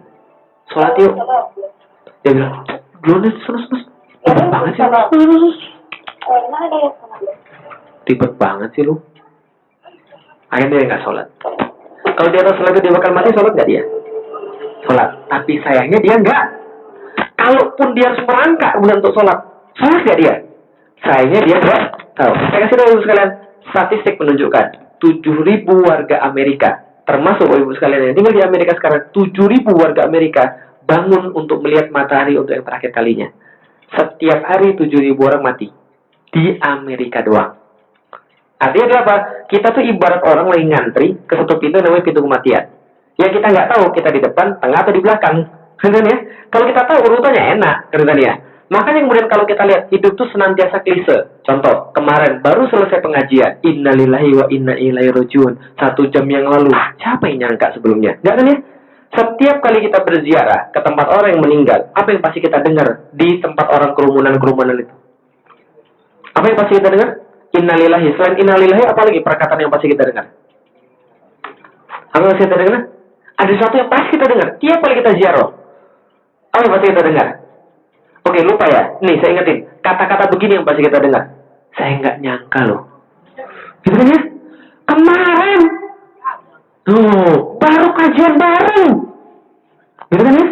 Ya Allah, kemarin baru sepedaan bareng. Nggak ada yang bilang, saya sudah tahu dari kemarin dia bakal mati. Nggak kan ya? Maka pasti orang itu kemudian nggak sadar loh sekalian. Artinya adalah apa? Nggak ada yang tahu manusia kapan mati. Betul tidak sekalian? Nah, yang bisa kita lihat adalah mati itu datang secara tiba-tiba. Betul begitu ya sekalian? Kemarin di Jakarta ya sekalian, kita lihat. Ini kejadian yang kemudian kalau kita kemudian mikir, mati bisa kita rencanakan. Jangan salah ya sekalian. Mati akan datang pada saat kita paling tidak siap. Ingat sekali lagi ya, mati akan datang pada saat kita paling tidak siap. Sialnya kita tuh dibodohi sama sinetron. Sehingga kita menganggap mati itu datang pada waktu kita paling siap. Kita terbaring di ranjang, ada orang kemudian jenguk kita, anak kita di situ, istri kita di situ, suami kita di situ, kemudian kita kemudian mengembuskan napas terakhir. La ilaha illallah, saat hilang. Itu mah cuma di sinetron doang, loh sekalian. Kejadian nyata, tidak ada cerita begitu. Mati akan datang pada waktu paling kita tidak siap. Nggak percaya? Nih coba lihat dulu sekalian. Mati akan datang pada waktu kita paling tidak siap. Yang baik-baik. Yang baik-baik. Mati nggak, Ibu sekalian? Mati nggak?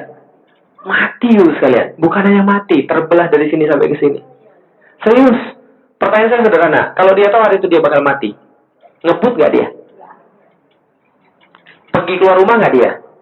Kalau dia tahu dia bakal, tapi dia tahu nggak? Yang ditabrak tahu nggak dia bakal tabrakan pada hari itu? Kalau dia tahu dia bakal keluar rumah nggak? Nggak, karena dia nggak tahu kapan dia mati. Benar ya? Oke, main di Jakarta, lagi angin kayak sekarang nih. Hujan angin luar biasa tahun kemarin di Jakarta. Ada satu hari, satu malam Ibu sekalian, jam 10 malam, Twitter saya 2 kali berbunyi menyatakan ada 2 orang yang mati. Kenapa? Karena matinya tabrakan motor sama trailer. Bukan 2 motor, 1 trailer, tidak. 1 trailer nabrak 1 motor, di tempat yang lain 1 trailer nabrak 1 motor lagi. Lah kenapa bisa terjadi? Wajar. Malam itu Ibu sekalian, hujannya itu luar biasa. Sampai-sampai kita nggak bisa ngelihat di depan ada apa. Kenapa? Karena kemudian itu sangat mudah anginnya kencang luar biasa. Yang dalam pikiran saya, kenapa orang naik motor itu mau pulang malam-malam jam 10 dengan kondisi seperti itu? Ada yang pernah naik motor nggak kalau malam-malam? Dengan hujan itu? Itu kan tangan kita sampai nggak bisa buka kan ya? Kalau dinginnya lengket kan ya tangan kita di tangan itu kan ya? Awareness kan jadi kurang. Nah, udah cuma ketabrak. Ternyata setelah dilihat, ketika dilihat kejadian perkara itu, ada yang lagi bawa rantang nasi, ada yang lagi bawa kemudian boneka, yang saya pikirin, oh mungkin dia mau ditunggu sama keluarganya, makan bareng sama istrinya. Mungkin dia sangat mengharapkan ketemu sama istrinya. Atau mungkin pagi tadi dia berantem sama istrinya dan belum sempat minta maaf. Yang dia pengen banget kemudian untuk minta maaf sama istri, tapi dia nggak sempat lagi. Betul begitu saya lihat? Nah, pikir mau apa? Kita nggak tahu kapan kita mati. Maka saya meninggalkan istri saya nggak pernah dalam keadaan marah. Kenapa? Karena saya pikir jangan-jangan itu pertemuan yang terakhir. Dan kalau itu pertemuan terakhir, nggak akan mau kemudian saya rela tinggalin dia dalam keadaan saya marah. Gengsi itu hilang. Gengsi itu hilang. Termasuk ibu-ibu juga sama. Gengsi itu hilang. Kalau kita tahu kita bakal mati. Betul begitu? Untuk apa gengsi kalau udah mati sekalian? Saya mikir begini. Kalau kemudian saya pulang, kemudian saya menemukan dia sudah meninggal, saya bakal menyesal karena saya belum sempat memaafkan dia. Dan dia mati dalam keadaan suaminya tidak ridho. Tapi kalau kemudian saya nggak balik lagi, maka saya mati dalam keadaan nggak maafin dia. Kira-kira hidupnya nyesel nggak? Makanya kalau saya ninggalin dia, saya nggak pernah dalam keadaan marah. Saya selalu mengatakan begini, Umi, jangan-jangan nih pertemuan kita yang terakhir. Umi jangan bilang gitu dong, nangis. Ceritanya malu cewek, ceritanya. Nah, tapi lama-lama dia udah pintar. Saya bilang, Umi, jangan-jangan nih pertemuan kita yang terakhir, jangan marah dong. Dia bilang, Abi juga minggu lalu bilang begitu. Kan saya pun pergi setiap minggu. Abi juga bilang begitu. Saya bilang, betul. Saya bilang begitu dan saya pulang dengan selamat. Tapi coba camkan baik-baik, akan datang satu masa di mana saya pergi dari rumah dan saya ngomong begini dan saya benar-benar nggak balik lagi. Betul nggak? Akan datang satu masa di mana saya pergi ngomong begitu dan saya benar-benar nggak akan balik lagi. Maka saya nggak pernah ninggalin istri saya dalam keadaan marah. Karena kenapa? Kita nggak tahu kapan kita mati. Betul itu sekalian. Oke, saya contohkan sekali lagi. Nih, Ibu sekalian, coba lihat Ibu sekalian. Ketika di Jakarta tadi, ada kemudian ketika hujan-hujan tadi, motor itu kemudian berhenti. Karena kenapa? Dia tahu kemudian pohon-pohon bakal runtuh. Gitu kan ya? Dia cari tempat yang tidak ada pohonnya. Dia cari kemudian stasiun, terminal bis yang terbuat dari stainless steel supaya nggak runtuh. Ternyata setelah dia kemudian berteduh di situ, yang runtuh apa? Pohon, bukan. Apa? Terminal, bukan. Ini yang runtuh sekalian. Bukan tiang listrik. Untuk tuh. Billboard. Coba siapa yang nyangka billboard untungan kepala dia? Oke. Takdir memang takdir. Ajal tapi maka apa maksud saya? Kita tuh nggak tahu kapan kita mati. Itu maksudnya. Artinya adalah apa? Kalau kita kemudian tahu begitu kita bakal berakhir, harusnya kita kemudian lebih hati-hati dengan apa yang kita bicarakan, hati-hati dengan apa yang kita lakukan, hati-hati bahkan dengan apa yang kita tulis. Pertanyaan saya, siapa teman yang sudah meninggal? Angkat tangan. Yang punya Facebook? Yang punya Facebook? Banyak nggak teman-teman yang punya Facebook yang meninggal? Coba lihat apa yang dia tulis terakhir. Ngeri nggak? Saya punya banyak teman yang sudah meninggal. Dan ketika kita lihat Facebook yang terakhir yang dia tulis, ngeri banget kita kadang-kadang. Ada yang ketika lagi maki, ada yang lagi mengeluh kepada Allah, tiba-tiba dia diambil. Itu yang kita tulis terakhir. Maka kalau saya nulis terakhir di Facebook atau di Twitter, saya boleh nulis, jangan-jangan ini Twitter yang terakhir saya tulis. Karena dulu manusia mati tinggalkan nama. Sekarang manusia mati tinggalkan data-data itu semua di Facebook itu. Hati-hati tuh. Foto-foto yang sekarang udah buka-bukaan, hapus tuh semuanya. Jangan sampai kalau kita mati itu belum dihapus tuh. Paham maksud saya? Itu, capek deh. Paham maksud saya? Berantem di Facebook, aduh.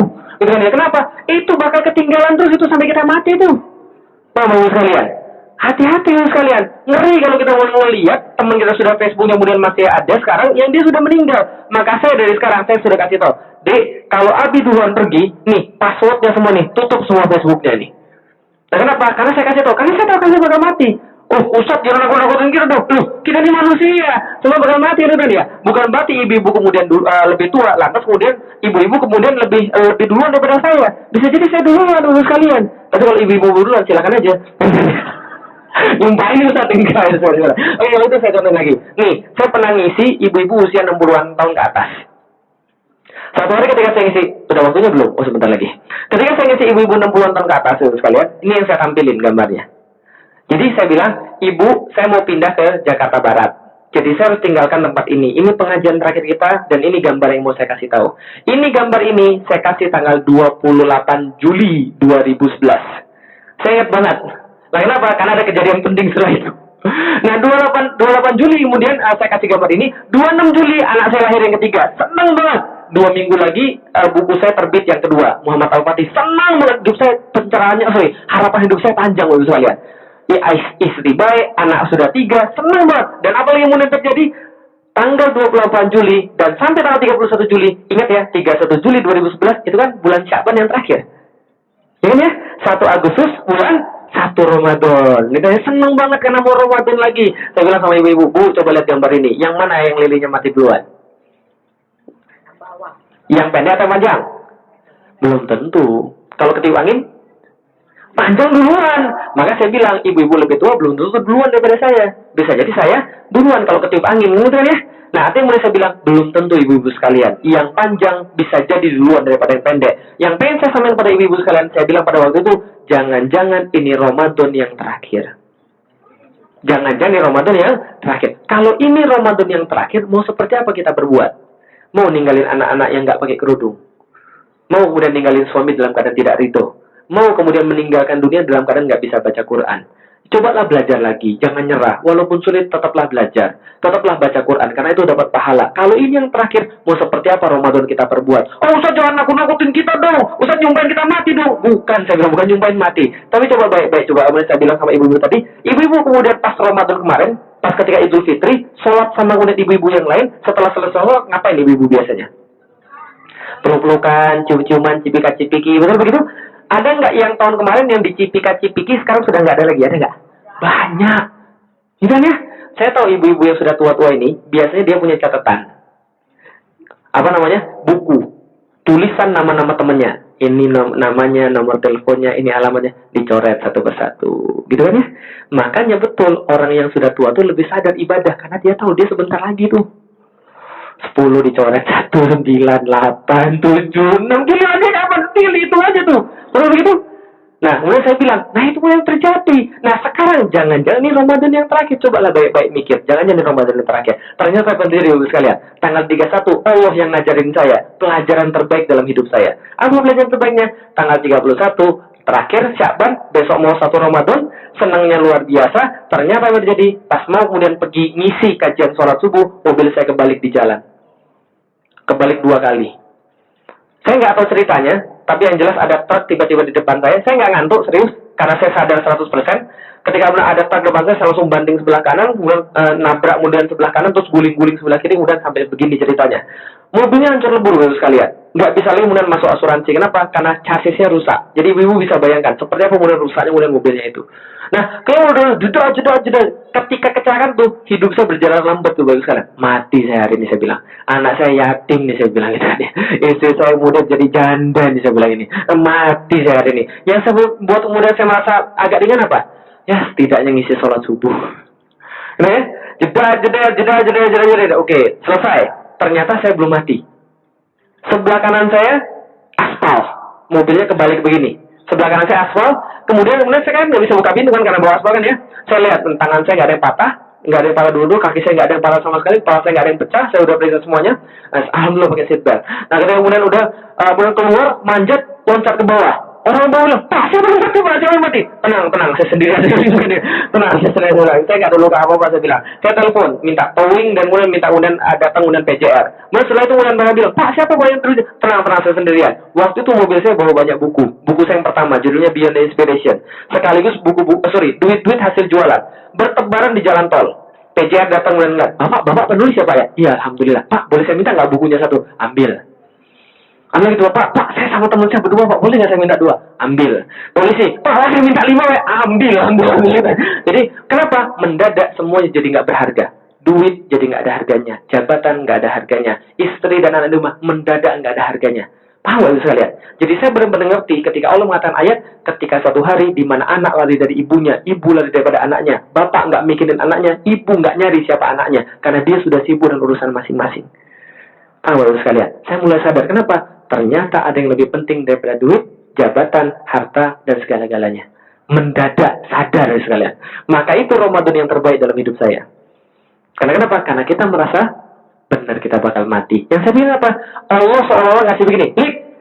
Bisa aja kamu tuh diambil kemarin tuh semuanya itu. Nggak ada gunanya kamu nulis berapa buku. Nggak ada gunanya kamu sudah pernah pergi kemana-mana aja. Nggak ada gunanya kemarin duit yang sudah kamu kumpulkan kalau kamu mati kemarin. Berarti kamu sekarang dikasih injury time. Nah, maksudnya? Berarti Allah pengen ngasih tahu saya bahwa saya kasih tahu, hidupmu itu semua milik saya. Dan bisa saya ambil kapan saja. Jadi jangan merasa kemudian kamu yang punya hidup itu. Sehingga kamu bisa gunakan sekendakmu saja. Gitu ya? Nah, mulai saya sadar, oke, dari situ mulai saya lebih percaya dengan Allah, lebih kemudian paham lagi tentang tawakal itu seperti apa.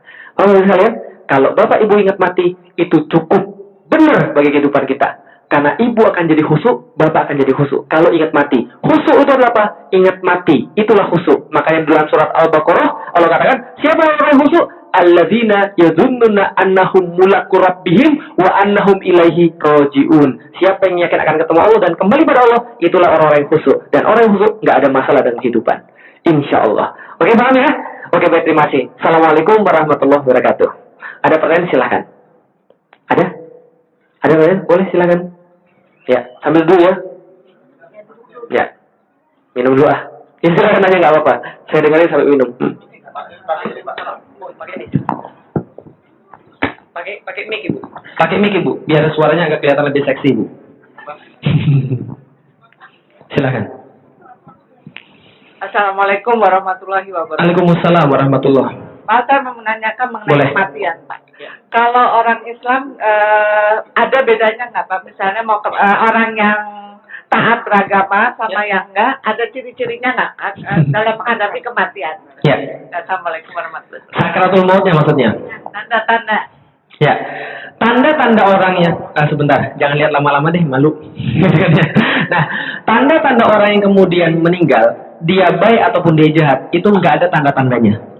Bisa jadi sakratul mautnya orang kafir itu enak. Bisa jadi sakratul mautnya orang muslim kelihatan nggak enak. Gitu ya? Mohon maaf kayak almarhum Uji kemarin. Meninggalnya dengan cara apa? Tabrakan. Di antara orang-orang yang lain tabrakan nggak bagus. Tapi insya Allah kita doakan beliau amal solehnya banyak. Gitu kan ya? Berarti kemudian insya Allah kemudian meninggalnya bagus.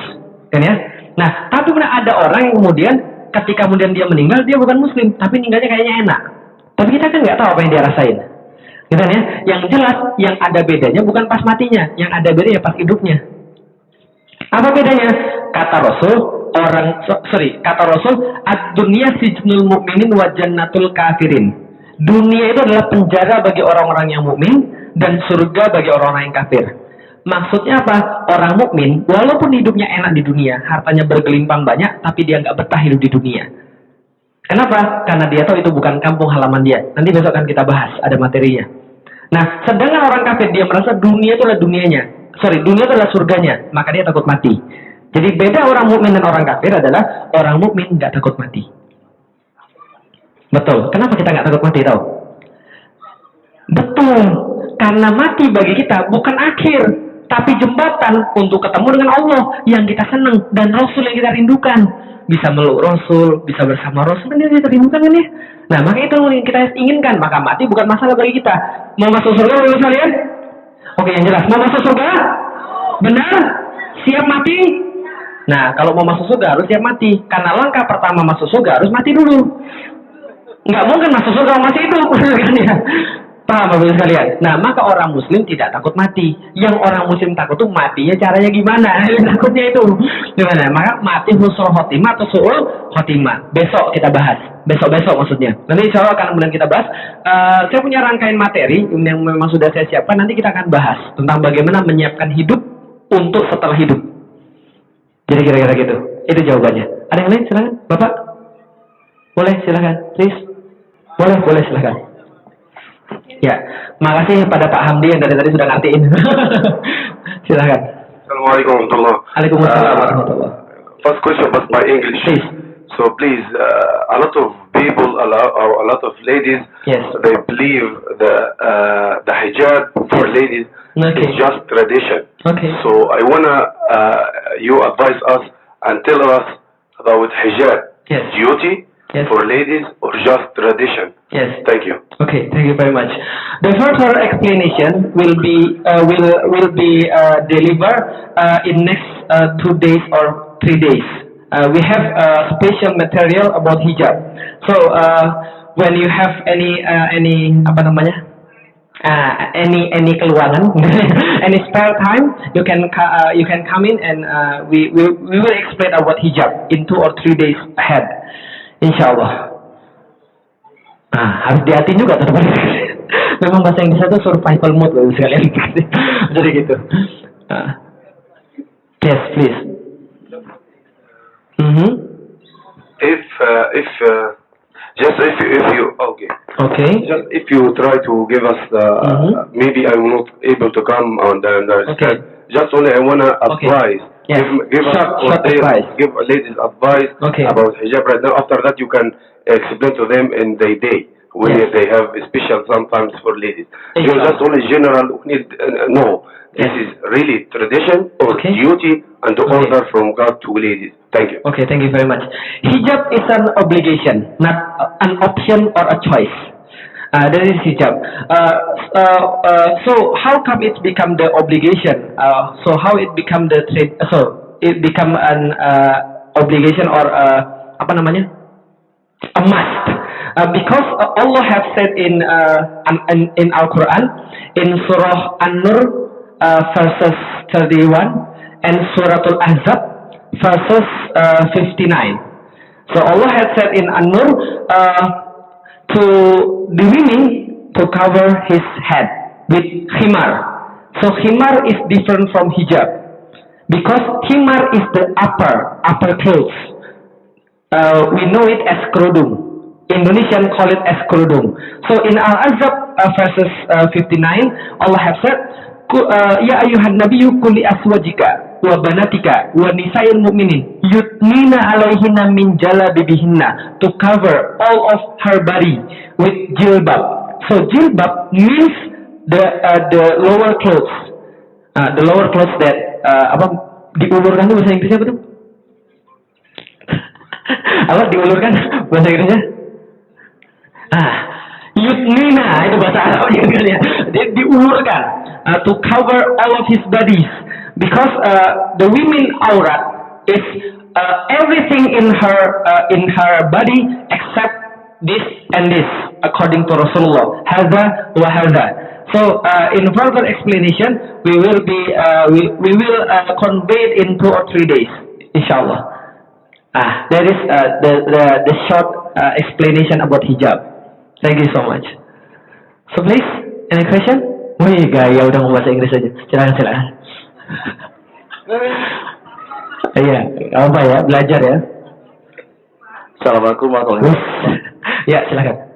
Tadi mengatakan bahwa Bapak tidak ada nasib dan takdir gitu kan. Betul. Padahal salah satu sahabat Rasulullah mengatakan, Sayyidina Umar tegas sekali bahwa hidup itu dari takdir satu ke takdir yang lain. Betul. Jadi referensinya Bapak mengatakan tidak, tapi dia Betul. lihat ternyata hidup adalah dari takdir satu ke takdir yang lain. Jadi maaf, tolong Islam. Gak apa-apa, Pak. Thank you very much. It's about destiny, tentang takdir. Jadi gini, Bapak Ibu sekalian. Besok, tepat hari besok, kita akan bahas tentang takdir. Karena salah satu daripada rukun iman adalah percaya pada takdir. Maka besok kita akan bahas takdir.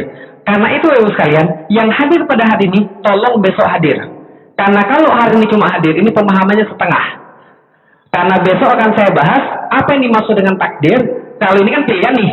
Nah, besok kan saya bahas tentang kalau itu di mana takdir? Kafir, muslim, itu takdir atau pilihan sih? Gitu kan ya? Kalau menjadi orang baik, jadi orang jahat itu pilihan atau bukan sih? Kan katanya takdir semua dari Allah. Nah, nanti kita akan besok akan bahas tentang takdir, insya Allah. Nah, sebagai bocorannya, itu adalah bagian daripada rukun iman. Berarti pasti ada, Pak. Nah, tapi pembahasannya besok, insya Allah. Oke, clear ya? Tahu clear? Clear itu pakai untuk gambar itu sekalian. Itu clear. Oke, silakan. Ada yang lain? Ada terakhir, last one? Silakan Ibu. Waalaikumsalam. Boleh. Ibu. Oh, silakan Ibu. Siapa tahu nanti ada pencari bakat. Ada 2 pertanyaan, mohon maaf. Ya. Sebelumnya, kemarin Bapak menyinggung soal kalau nilai Tuhan lain-lain setiap orang. Kalau saya begini Pak, kan tadi Bapak juga menyinggung sinetron. Di sini juga ada Pak, disebutnya kan soap opera. Oh. Jadi kalau misalnya Soap opera. Oh, soap opera, opera sabun. Jadi nonton itu kan dia asik tuh Pak. Ya. Jadi lupa mau sholat atau apa. Ya. Kalau misalnya kan Bapak menilai katanya nilai Tuhan 50.000, 10.000 apa yang begitu yang kemarin Ya. Bapak jelaskan. Kalau bagaimana kalau kita bilang tuh dia cinta Allah, tapi yaitu tertinggal. Tapi dia nggak taat. Nah itu bisa dikatakan sebagai jangan menilai Allahnya yang berupa 50.000 atau apa, tapi manusianya itu iman takwanya itu apakah bisa disamakan diartikan begitu? Jadi iman takwanya yang senilai itu, jadi bukan Allahnya Pak, jadi bukan Tuhannya. Betul. Nah itu bagaimana? Apakah itu bisa diartikan demikian? Nah itu satu Pak ya, pertanyaan saya. Yang kedua, banyak sekali Pak pemakaian bracelet atau pendant. They call rechargeable life. Yes. Itu ya kalau ada orang yang bisa mempercayai bahwa itu akan membuat seseorang itu menjadi menggunakan pendant atau apa. Itu hukumnya apakah diperbolehkan atau tidak? Apa ada sirik di situ atau memang boleh kita itu menggunakan pendant itu? Oke. Thank you very much. Oke, yang pertama Ibu sekalian, yang kita bahas kemarin tentang yang nilai Tuhan. Masih ingat kan ya? Ada nilai Tuhannya 3 juta sebulan, ada nilai Tuhannya 30.000 per jam, kan ya? Nah, apa kalau kita contoh nonton opera sabun, nonton sinetron, sampai kemudian lalai dalam sholat kita? Apakah benar itu adalah kita nilai Tuhan harga segitu atau cuma iman saja harga segitu? Saya kasih tahu Ibu sekalian, iman sama keyakinan pada Allah itu sama. Ini kan ya? Karena iman itu apa coba? Betul. Iman kata Rasulullah adalah percaya bahwa Tuhan itu adalah Allah. 2, percaya lagi pada kitab-kitabnya, rasul-rasulnya. Apalagi? Yaumil Qiyamah, malaikat. Dan yang keenam, takdir yang kita bahas besok. Nah, berarti ini adalah kemudian sama.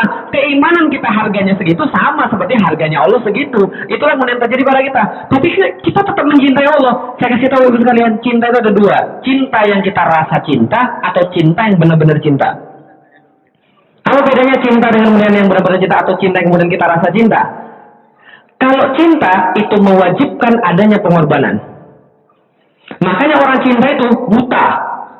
Gunung yang paling tinggi didaki, lautan yang paling luas diseberangi. Semua demi cinta. Gitu kan ya? Mohon maaf, tai serasa coklat. Gitu kan ya?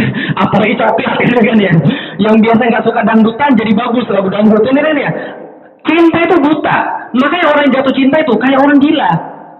Paham ya saudara sekalian? Sholat nggak berhenti tahajudnya itu gara-gara rasa cinta. Dia kayak orang gila jadinya. Karena dia muncul rasa cinta tadi.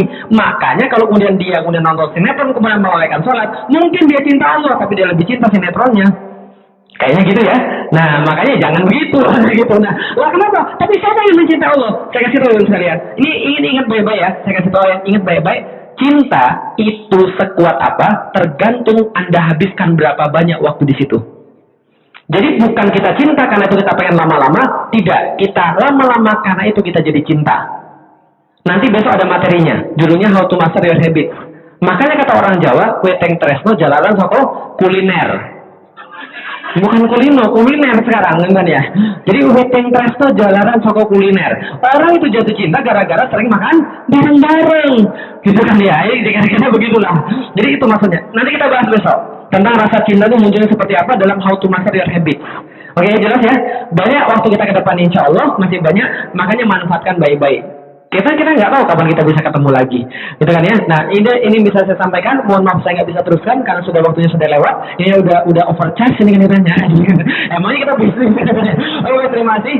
Billahi taufiq wal hidayah wa minkum. Assalamualaikum warahmatullahi wabarakatuh. Saya kembalikan pada pembawa acara.